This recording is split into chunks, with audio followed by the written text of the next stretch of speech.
I, 27F, need some outside perspective on a situation that's been eating away at me for months. I've been dating my boyfriend James, 31M, for a year now, and while our relationship has been mostly amazing, his female best friend Sarah, 38F, is becoming a serious problem. I want to know if I'm overreacting or if my concerns are valid. I met James at a mutual friend's birthday party last year. We hit it off immediately and started dating within a few weeks. He was everything I wanted: kind, funny, successful, and seemingly honest about everything. He told me early on that he had a close female best friend, Sarah, who was an important part of his life. I was completely fine with this, as I've always believed men and women can be just friends. When I first met Sarah at a house party she hosted, she seemed wonderful. She was welcoming, funny, and went out of her way to make me feel included in their friend group. She invited me to girls' nights, tagged me in social media posts, and even remembered my birthday with a thoughtful card. I actually thought I had lucked out with such a friendly person in my boyfriend's life. The problem started about 3 months ago. I was at James's apartment helping him clean out some old storage boxes when I found a photo album. Inside were dozens of intimate photos of him and Sarah from what looked like a romantic relationship. They were kissing in some photos, cuddled up in others, and there were even some vacation photos where they looked very much like a couple. When I asked James about it, he seemed uncomfortable but admitted that he and Sarah had dated for 2 years in college. He said they realized they were better as friends and had maintained a close friendship since then. He also mentioned that Sarah knew he had told me about their past relationship because he believes in being honest with his partners. The change in Sarah's behavior after this revelation was dramatic and immediate. She stopped inviting me to any gatherings, removed me from her social media close friends list, and began acting noticeably cold whenever we were in the same room. She would barely acknowledge my presence and would only speak to James, often about inside jokes or shared memories that obviously excluded me. What really bothers me is their constant communication. They talk on the phone for at least an hour every day, sometimes multiple times. James always steps out of the room for these calls, saying he doesn't want to be rude. They meet up for coffee or lunch at least twice a week, and Sarah seems to always have some crisis that only James can help with. Last week perfectly illustrated this problem.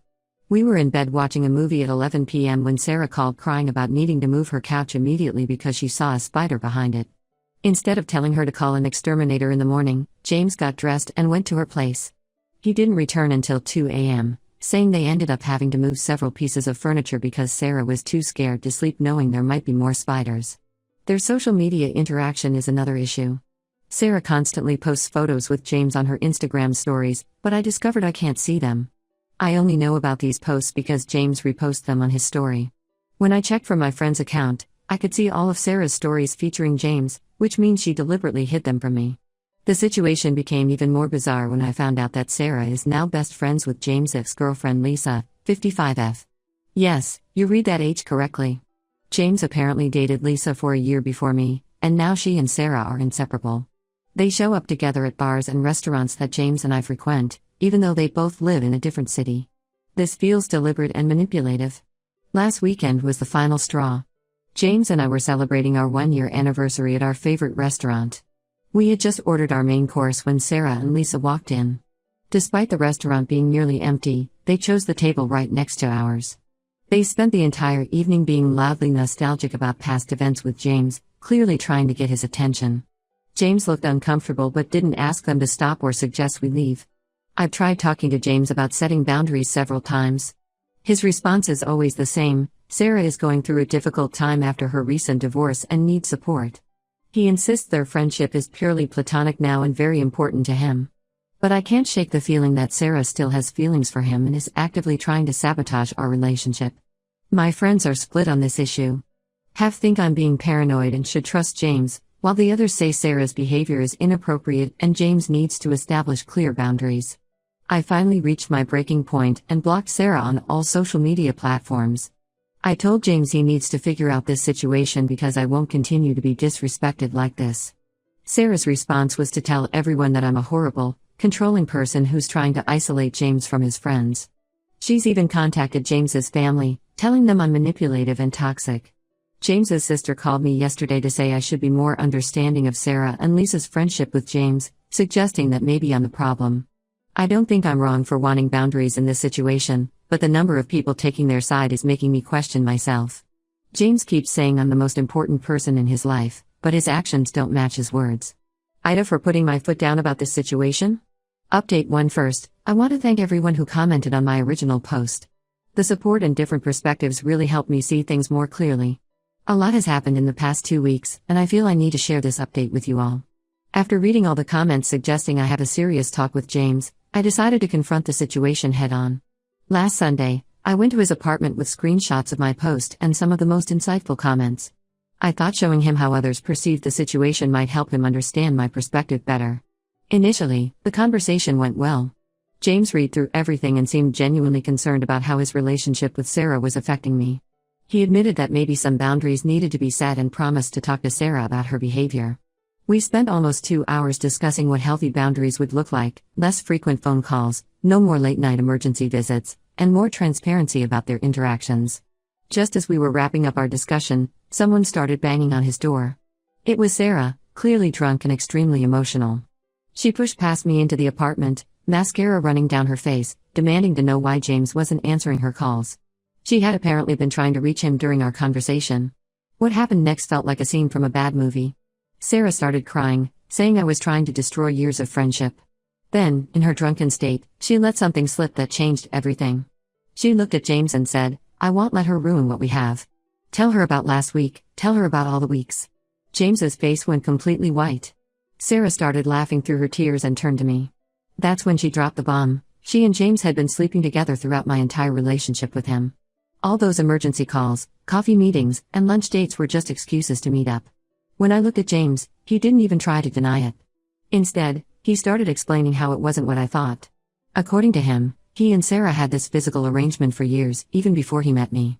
He tried to convince me that it wasn't serious, that he had real feelings for me, and Sarah was just a habit he hadn't broken. Sarah seemed to enjoy watching my world crumble. She sat on his couch, still slightly drunk, and started sharing details I never wanted to know. She told me about how they would meet up after our dates, how they laughed about me believing their friendship was platonic, and how some of their friends thought it was entertaining watching me be so clueless. I asked about Lisa, thinking at least that part had been true. Sarah actually laughed out loud. Lisa was just their cover story. Whenever they needed to meet up, they would say they were hanging out with Lisa. The 55-year-old ex-girlfriend didn't even exist. The woman I'd seen with Sarah at restaurants was just her friend playing a role to make their story more believable. I felt physically sick. Every memory of the past year suddenly had a new, twisted meaning. All those times James stepped out to take Sarah's calls, all those emergencies that needed his immediate attention, even our anniversary dinner interruption, it was all planned. I started packing up the few things I had at his apartment. James kept trying to stop me, saying he could explain everything better when Sarah wasn't there. He promised he could cut her off completely, that he would prove his love for me was real. But how could I believe anything he said anymore? As I was leaving, Sarah followed me to my car. She wasn't crying anymore. Instead, she had this satisfied smirk on her face. She told me I should have known James would never fully commit to someone like me when he had her. She said they had a special connection that no one could understand, and I was just a convenient distraction while she finalized her divorce. The past few days have been a blur. James hasn't stopped calling and texting from different numbers since I blocked his main one. He keeps saying Sarah was drunk and exaggerated things, that their relationship isn't what she made it seem. Sarah, meanwhile, has been posting subtle digs at me on social media, making it seem like I was the one who tried to come between them. Some of our mutual friends have reached out, claiming they wanted to tell me but didn't know how.